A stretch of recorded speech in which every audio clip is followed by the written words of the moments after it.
April 19, 1995 altered the face of Oklahoma and even the nation. Yet despite the tragedy of the Murrah Federal Building bombing, among the most lasting memories are those of Oklahomans banding together in community-wide displays of support. That spirit of generosity became known as the Oklahoma Standard, something that even 2 decades later is still going strong. Earlier, I visited with Kerry Watkins, Executive Director, and Susan Winchester, Chairman of the Board of Trustees of the Oklahoma City National Memorial and Museum. So it's now been 20 years. In many ways, it just doesn't feel like it, does it? You know, we've accomplished a lot in the last 2 decades, and I think for me, it's moved pretty quickly. But for Susan and families who have tried to pick their lives up and move forward, I think it's different. Mm-hmm. And we did get to meet your family, the family Right. of Peggy Clark, Dr. Peggy Clark. And I've told people this year in particular that 20 years since April 19th, 1995, my 3 little girls have grown up. They've all married, they have families, careers, successful, some of the most amazing young women I've ever known. I'm so proud of each and every one of them. And I think it's probably fair to say, but for everyone that was directly involved in the bombing, there are not only some scars, but some lessons learned. We can't really educate without remembering, and we don't want to remember without educating. I mean, they go hand in hand. And so we want to remember what got us to this point and what happened. And so in our exhibits and our lessons and our interactives in the museum, you know, we challenge people to delve into that story and to learn it.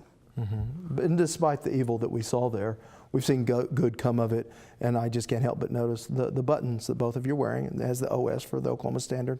Tell me about that. This came out of our strategic planning session last fall.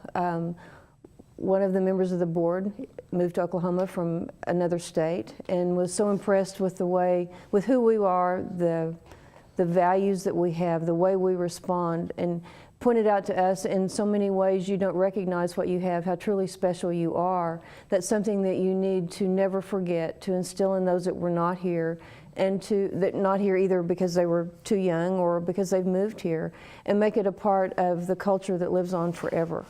And so we developed, through his help, Sam Presti, the general manager of the Thunder, through his help, this Oklahoma Standard campaign, where during the month of April we're asking people to do 3 things: 1 act of service, 1 act of kindness, and 1 act of honor, just to reinforce the idea of the Oklahoma Standard and to continue that tradition going forward. Mm-hmm. And again, playing off of something that was established during the bombing, during the aftermath. Well, people stopped and watched how Oklahomans responded. They couldn't believe, you know, people would line up and stay in line for hours to give blood or to take supplies, raincoats, batteries, dog booties, whatever it was. People sat at their homes all across the country and were in awe of how Oklahomans took care of Oklahomans. And rescue workers and visiting journalists all talked about it. Like, I came with this $10, I'm leaving with the same $10. I never paid for a thing while I was here. Oklahomans took care of me. And journalist Tom Brokaw, you know, wrote a piece for a book we'll hand out on the 19th that is jaw-dropping. I mean, he talks about how unbelievable it was to watch Oklahomans at work. And I think, you know, we're used to people being good and treating others like we want to be treated, but that's not necessarily the case around the country. And I think that's a lesson we can learn and make sure we teach this next generation. Mm-hmm. And how are you going about trying to do that then? Well, the campaign is, you know, multimedia, social media, heavily engaged, asking people to do these acts and then to you know, report on them via social media. And then the other way is making sure that in our educational outreach that we're teaching in a way that is, they can bring it back to the story. So we're developing a learning lab based on STEM.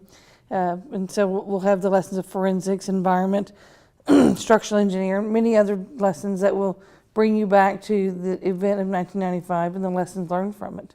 Yet it's using today's technology and curriculum to get us there. Mm-hmm. Knowing what both of you know now from the experiences that you've seen there at the museum and the memorial and with your family and being part of the foundation, how would you like to see this? How would you like to see Oklahoma go forward from here? Oh, I think Oklahoma is absolutely on the right direction and has been, and to see that momentum and that enthusiasm that ultimately came out of something bad, where everyone did come together and move us forward, to see that continue even in a stronger fashion than it is right now would be such a tribute to not only the people of Oklahoma City, the people of Oklahoma, the people of the United States. I would say to find that unity we found in 1995. I mean, there was no turnpike or interstate that divided the state. We were one state. We were one Oklahoma. And people did what they had to do. And I think fast forward 20 years, you know, we're an ultra red state and some people aren't ultra red. And so you've got to figure out where the happy medium is and meet people where they are and be willing to do that. And that comes from all facets of life, you know, religion, politics, everyday life and living. And that worked in 1995. It didn't matter what your background was, what your skin color was, how you voted. It just mattered that we were Oklahomans and we were going to make sure we took care of each other. Carrie Watkins, Susan Winchester, thank you for what you're doing and thank you for being here. Thank you.